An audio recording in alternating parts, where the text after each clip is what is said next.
ब्राह्मण के खिलाफ में करते हैं कार्यक्रम, लेकिन दूसरी तरफ अगर हम ब्राह्मणों के संगठन में रहते हैं तो हमारे को हासिल कुछ नहीं होगा। हमारा निश्चित शत्रु कोई इस देश में वो है ब्राह्मण। इस बात को तय करना होगा हमको। ये कोरोना जो लाया गया है, कोरोना ये ओबीसी के अधिकार को कुचलने के लिए लाया गया है। ये कोरोना आया नहीं है साथियों, ये कोरोना को लाया गया है षड्यंत्र के तहत, ताकि ओबीसी के खिलाफ में जो माहौल बना रहे हैं वो ओबीसी जात के आदर गिनती कराने के लिए सड़कों पे आने वाला है, आंदोलन करने वाला है। तो ज्यादा बहुजन लोगों में मैसेज जाएगा, तो बहुजनों में ये मैसेज ना जाए, इसलिए कोरोना लाया गया लॉकडाउन करने के लिए।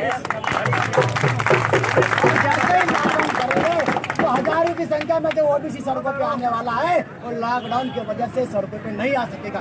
ओबीसी का रोकने के लिए कोरोना लाया गया है। चीन के वुहान में कोरोना आया और वुहान में कंट्रोल कर लिया चीन ने। अपने वुहान जो एक क्षेत्र है उसके बाहर जाने नहीं दिया।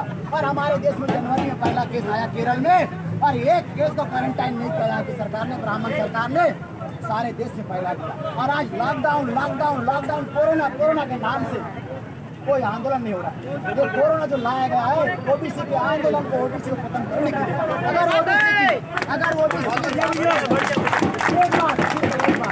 अगर ओबीसी की जाति होती है तो इस देश में 52 करोड़ ओबीसी है, इसका 52% अगर निकाले तो 12 करोड़ लोगों को नौकरी मिलेगी। हमारे ओबीसी का 12 करोड़ नौकरी की पोस्ट 1 लाख है। अगर ओबीसी को 12 करोड़ नौकरी मिलती है तो वर्ण व्यवस्था में जो ब्राह्मण ऊपर है वो नीचे आ जाएगा और वो ओबीसी की पार्लियामेंट पंडित जी नहीं बोलेगा।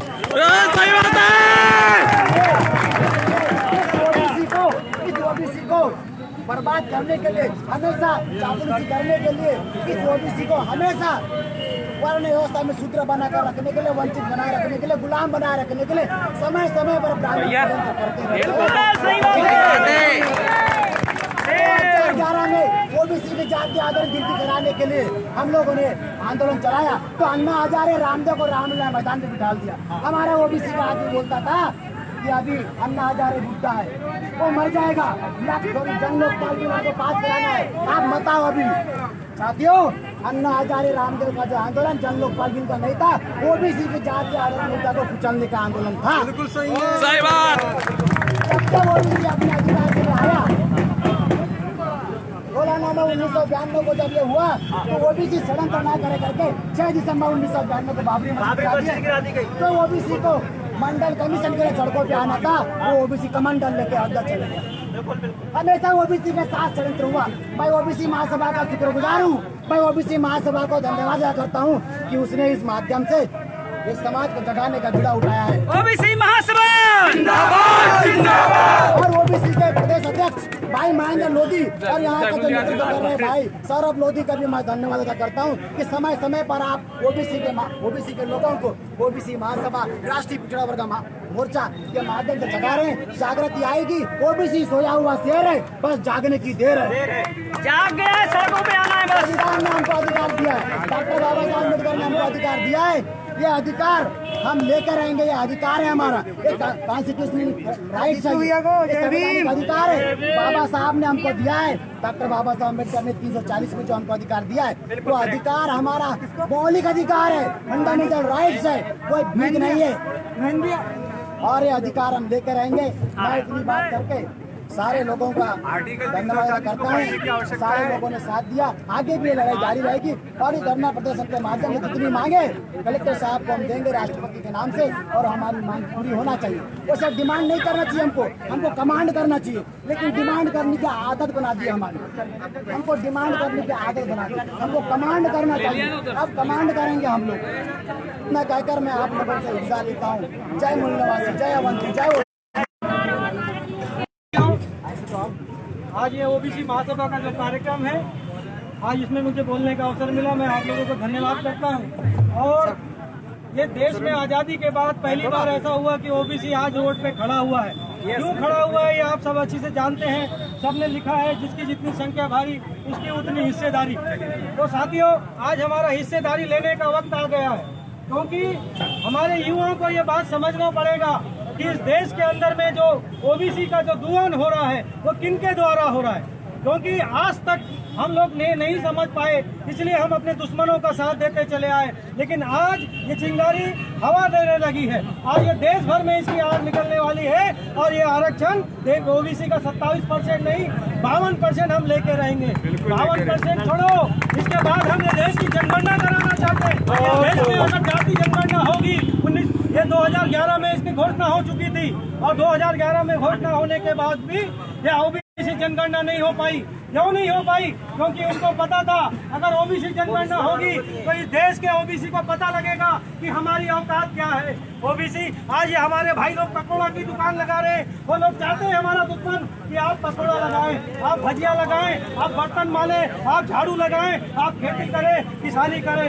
आपकी माँ बहन खेत के अंदर जाती है और जमीन के अंदर से अनाज निकाल के लाती है, लेकिन क्योंकि कभी जो हमारा अनाज खाता है वो उसकी माँ बहन कभी खेत में नहीं जाती, कभी खेत के किनारे भी नहीं जाती, लेकिन बासमती खाती है। क्यों खाती है? क्योंकि आपको अंधविश्वास में ढकेल के रखा है। मेरे ओबीसी साथियों, ये अंधविश्वास से निकलो।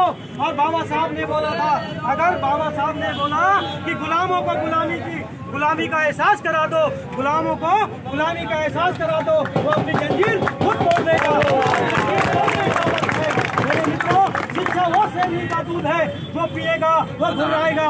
और इसलिए यह जो आरएसएस के लोग हैं शिक्षा को बंद करना चाहते हैं, दलितों की शिक्षा बंद करना चाहते हैं, पिछड़ों की शिक्षा बंद करना चाहते हैं। अभी नई वाली शिक्षा नीति देखिए, नई शिक्षा नीति में क्या बोला कि उन्होंने ये बात किया कि हम ये जो शिक्षा को है निजी हाथों में देंगे, और जब शिक्षा निजी हाथों में देगी तो गरीबों का बच्चा स्कूल पढ़ने नहीं जाएगा, गरीबों का बच्चा खेत में जाएगा, कबाड़ी बनेगा, कुली बनेगा, और ये पूंजीपतियों के बच्चे डॉक्टर, इंजीनियर और बड़े बड़े सत्ता संभालने के लिए बनेंगे। और इन्होंने षड्यंत्र के माध्यम से ये ओबीसी की नहीं इस देश की शिक्षा नीति तैयार करी। और जो अभी तो कुछ युवा पढ़े लिखे दिख रहे हैं, लेकिन आने वाले कल में कोई युवा पढ़ा लिखा भी नहीं दिखेगा।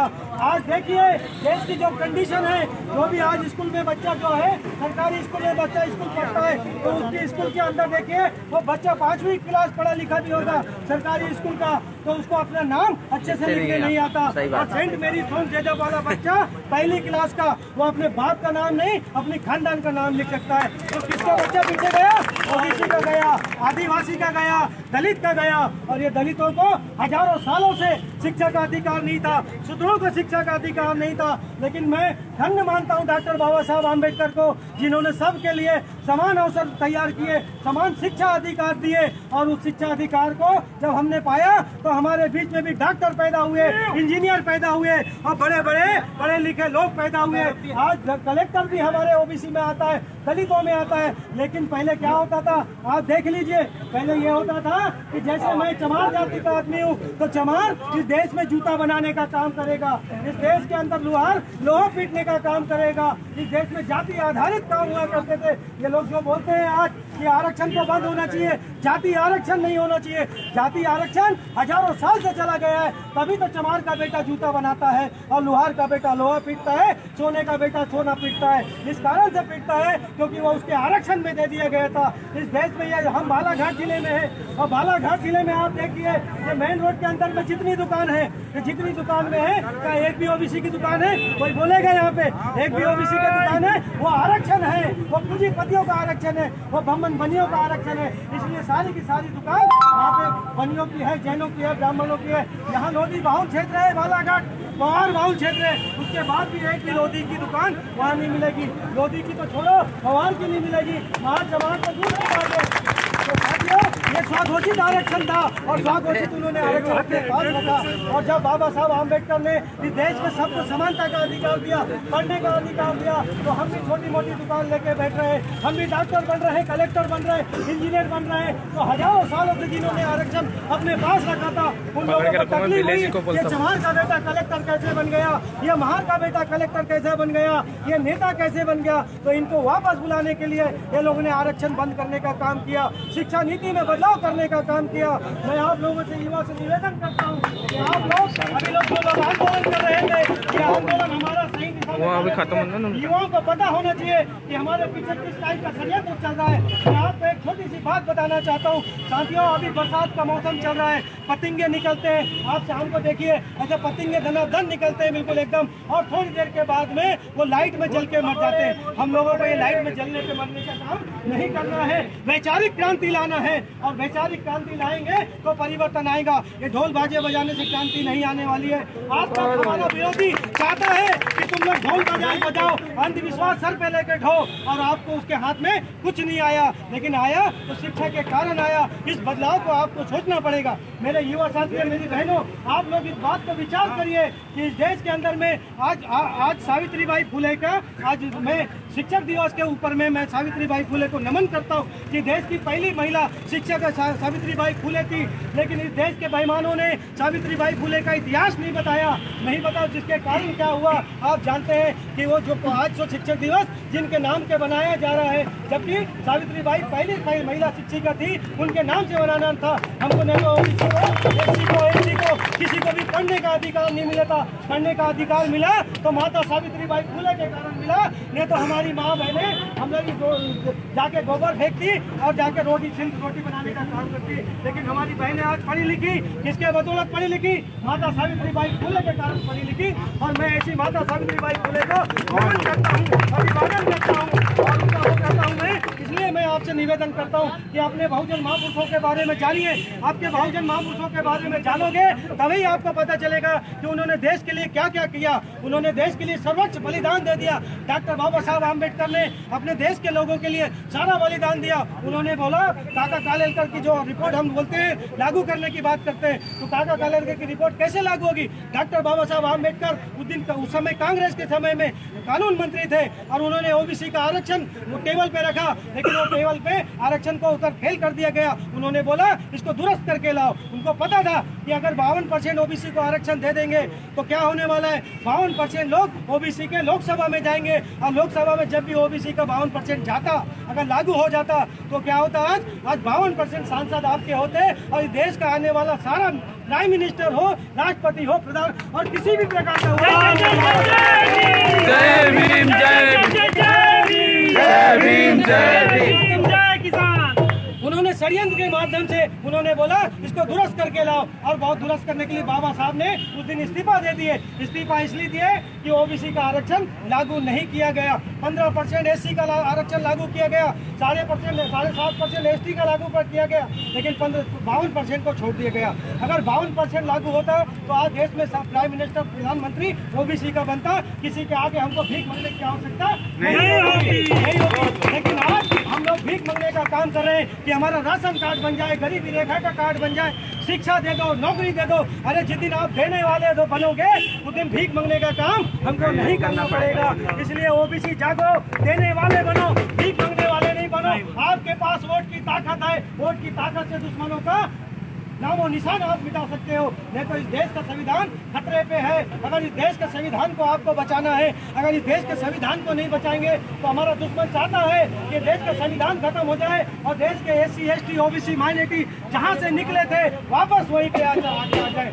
साथियों, बहुत कुछ कहना चाहता हूं मैं, लेकिन मैं चाहता हूं कि और भी वक्ता को चांस दिया जाए और यह आंदोलन को सुचारू रूप से चलाया जाए और जागरूकता फैलाई जाए। हमारे युवाओं के सामने कैडर लगाया जाए, युवा को बताया जाए कि देश में कैसी राजनीति चल रहा है, कैसा षड्यंत्र चल रहा है, कौन हमारे हिस्से का खाना खा रहा है। आज 52% ओबीसी है, अगर 52% उसको नौकरी में आरक्षण मिलता, नहीं मिला। मंडल कमीशन लागू हुआ, वो भी 2 साल के बाद लागू हुआ। 1989 में मंडल कमीशन लागू हो जाना था, लेकिन उस समय नहीं हुआ, उसके 2 दशक बाद लागू हुआ।